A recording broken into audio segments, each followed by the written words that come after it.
ये आकाशवाणी रायपुर है। छत्तीसगढ़ी समाचार बुलेटिन के संग स्मिता शर्मा के जय जोहार। आज के प्रमुख समाचार। केंद्रीय महिला और बाल विकास मंत्री स्मृति ईरानी रायपुर में हुए सब जोनल मीटिंग में कहिन कि प्रधानमंत्री मातृ वंदना योजना में 2.5 करोड़ माई लोगिन मन ला 10,000 करोड़ रुपया ले ज्यादा के पैसा सीधा उनकर बैंक खाता में भेजे के हावय।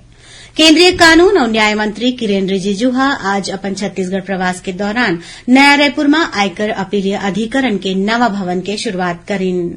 और काली विश्व पर्यावरण दिवस के मौका में प्रधानमंत्री विज्ञान भवन में मिट्टी बचाव आंदोलन ऊपर राखे गए कार्यक्रम में शामिल होही। उन्हें छत्तीसगढ़ में राज्यपाल लोगन ले पर्यावरण ला सहेजे के आग्रह करिन। आप समाचार विस्तार ले। केंद्रीय महिला और बाल विकास मंत्रालय के सब जोनल मीटिंग आज राजधानी रायपुर में राखे गई। ए बैठका की अगुवाई में केंद्रीय महिला और बाल विकास मंत्री स्मृति ईरानी करेन। कार्यक्रम में ओमन कहिन कि राष्ट्र आज के नहीं फिर भविष्य में जन्म लेवैया संतान के घलो चिंता करथे। ओमन बताइन कि प्रधानमंत्री मातृ वंदना योजना में 2.5 करोड़ माई लोगिन मन ला 10,000 करोड़ रुपया ले ज्यादा के पैसा सीधा उनकर बैंक खाता में भेजे गए हावय। जेखर ले माई लोगिन मन गर्भावस्था के दौरान जांच और टीकाकरण बर जावय ता उनकर मन ऊपर ध्यान दे जा सके। केंद्रीय मंत्री कहिन कि प्रधानमंत्री नरेंद्र मोदी अभिनंदन के पात्र हैं जो उन्हा सिर्फ बछर 2018 में पोषण अभियान के शुरूआत करें और सब्बो आंगनबाड़ी मन में मोबाइल ग्रोथ मॉनिटरिंग डिवाइस के सुविधा घलो देवइन जेखर ले सब्बो माई लोगिन और लइका मन के पोषण ले जुड़े जानकारी ले जा सके। श्रीमती ईरानी बताइन कि निर्भया फंड में सरकार 9,000 करोड़ रुपया ले ज्यादा के राशि बेटी मन के सुरक्षा बर दे हावय। एक फंड के माध्यम ले इमरजेंसी रिस्पांस सिस्टम के संगे संग पुलिस थाना मन में महिला डेस्क बनाए के और मानव तस्करी ला रोके बर विशेष व्यवस्था करेगी हावय। कार्यक्रम में छत्तीसगढ़ के महिला और बाल विकास मंत्री श्रीमती अनिला भेड़िया आंगनबाड़ी भवन बनाए बर आंगनबाड़ी कार्यकर्ता और सहायिका मन के मानदेय में बढ़ोतरी और मॉडल आंगनबाड़ी भवन बर केंद्रीय सहयोग के मांग करिन। ओमन योजना मन ला बने ढंग ले चलाए बर केंद्रीय सहायता के जरूरत बताइन। ए बैठका में छत्तीसगढ़ पश्चिम बंगाल और ओडिशा के प्रतिनिधि सांसद बड़े अधिकारी और लाभार्थी मन भाग लेन। केंद्रीय महिला और बाल विकास मंत्री स्मृति ईरानी आज अपन छत्तीसगढ़ प्रवास के दौरान रायपुर के तिर उपरवारा गांव के आंगनबाड़ी केंद्र के अवलोकन करें और परिसर में वृक्षारोपण घलो करें। केंद्रीय कानून और न्याय मंत्री किरेन रिजिजू आज अपन छत्तीसगढ़ प्रवास के दौरान नया रायपुर में आयकर अपीलीय अधिकरण के नवा भवन के शुरूआत करें। ये परिसर केंद्रीय सचिवालय अटल नगर में हावय। कार्यक्रम में केंद्रीय मंत्री कहिन कि आम आदमी और न्याय के बीच में कोनो दूरी नहीं होना चाहिए। ओमन कहिन कि सब्बो भाषा में काम होना चाहिए। लोगन ला न्याय मिले यही हमर प्राथमिकता है। समय में न्याय जरूरी है। देरी ले न्याय मिले के कोई फायदा नहीं होवे। केंद्रीय मंत्री कहिन कि लोगन के तीर जाके न्याय मिले ऐसन व्यवस्था होना चाहिए। तेखरे बर सरकार ई कोर्ट के व्यवस्था ऊपर काम करत है।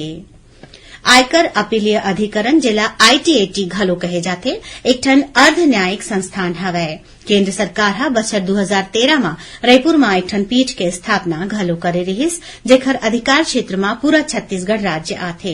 रायपुर में आईटीएटी के नवा कार्यालय परिसर में सब्बो जरूरी सुविधा जैसे बड़े कोर्ट रूम, आधुनिक रिकॉर्ड रूम, पुस्तकालय कक्ष, बार कक्ष और सम्मेलन कक्ष जैसन सुविधा मौजूद है।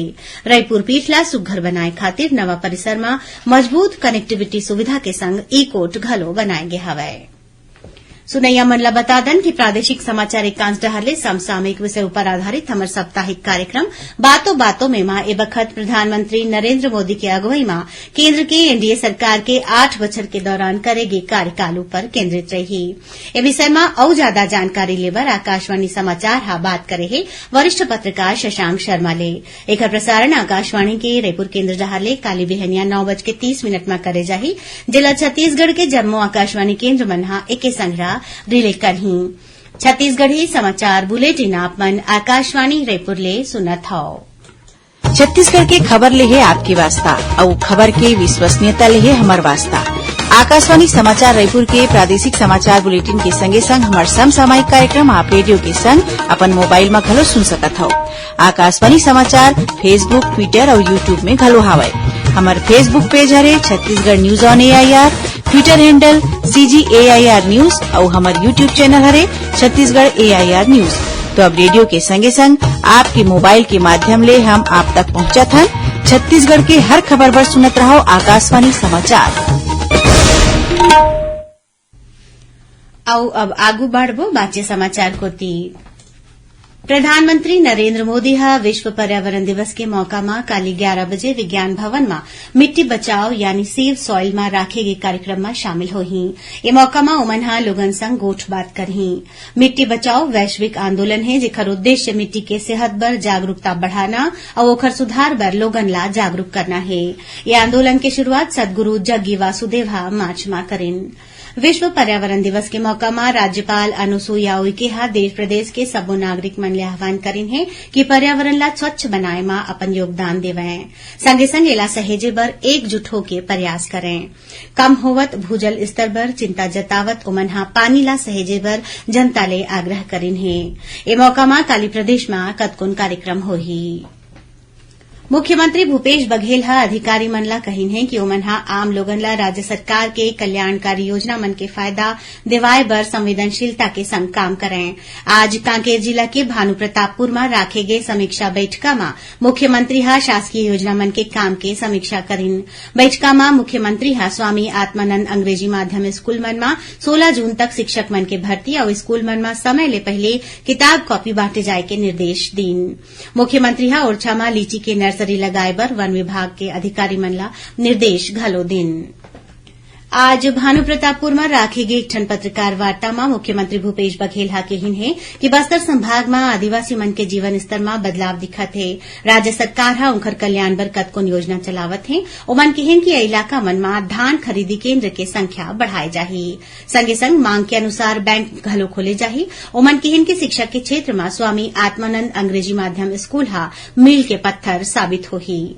भेंट मुलाकात कार्यक्रम में मुख्यमंत्री भानु प्रतापपुर में 39 करोड़ 75 लाख रुपया के लागत के 106 विकास काम के लोकार्पण और भूमि पूजन करेन।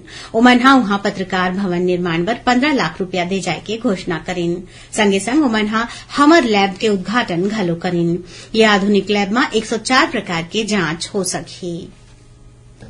कांकेर जिला के एक जन हार्डकोर इनामी माओवादी ला डीआरजी के टीम धमतरी में गिरफ्तार करे है। ये माओवादी ऊपर 2 लाख रुपया के इनाम रहीस।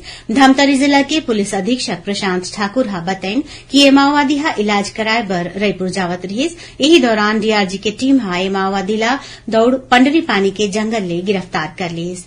ये माओवादी ऊपर कांकेर जिला में कतकोन माओवादी घटना में शामिल रहे के आरोप है। सुनैया मन ल बता दन कि आकाशवाणी समाचार डहाले काली संझा 6:30 में जिले के चिट्ठी कार्यक्रम के प्रसारण करे जाही। ये कार्यक्रम आकाशवाणी के रायपुर केन्द्र डहाले प्रसारित होही। जिला जम्मू केन्द्र मन एके संग्रह रिले करही। ए बखत के अंक में कोंडा गांव जिला के गतिविधि मन के बारे में जानकारी दे जाही। आओ अब पेश है मौसम के हाल। प्रदेश में काली 1-2 जगह में ग्रीष्म लहर चले के या वैसन स्थिति बने रहे के संभावना है। मौसम विभाग के अनुसार एक ठन ऊपरी हवा के चक्रीय चक्रवाती घेरा पूर्वी उत्तर प्रदेश के ऊपर बने हैं। संगे संग एक ठन द्रोणिका पूर्वी उत्तरी प्रदेश ले नागालैंड में बने हैं। एकर असर ले प्रदेश के पूर्वी भाग में गरज चमक के संग हल्का वर्षा हो सकत है। एकर अलावा प्रदेश के बाकी जगह में मौसम के शुष्क रहे के संभावना है। आखिर में प्रमुख समाचार एक घाव फेर। केंद्रीय महिला और बाल विकास मंत्री स्मृति ईरानी रायपुर में हुए सब जोनल मीटिंग में कहिन कि प्रधानमंत्री मातृवंदना योजना में 2.5 करोड़ माई लोगिन मन ला 10,000 करोड़ रुपया ले ज्यादा के पैसा सीधा उनकर बैंक खाता में भेजे के हवय। केंद्रीय कानून और न्याय मंत्री किरेन रिजिजू आज अपन छत्तीसगढ़ प्रवास के दौरान नया रायपुर में आयकर अपीलीय अधिकरण के नवा भवन के शुरूआत करीन। और काली विश्व पर्यावरण दिवस के मौका में प्रधानमंत्री विज्ञान भवन में मिट्टी बचाओ आंदोलन पर राखे गए कार्यक्रम में शामिल होही। उन्हें छत्तीसगढ़ राज्यपाल लोगन ले पर्यावरण ला सहेजे के आग्रह करीन। एक संग छत्तीसगढ़ी समाचार बुलेटिन यही सिरावत है। जय जोहार।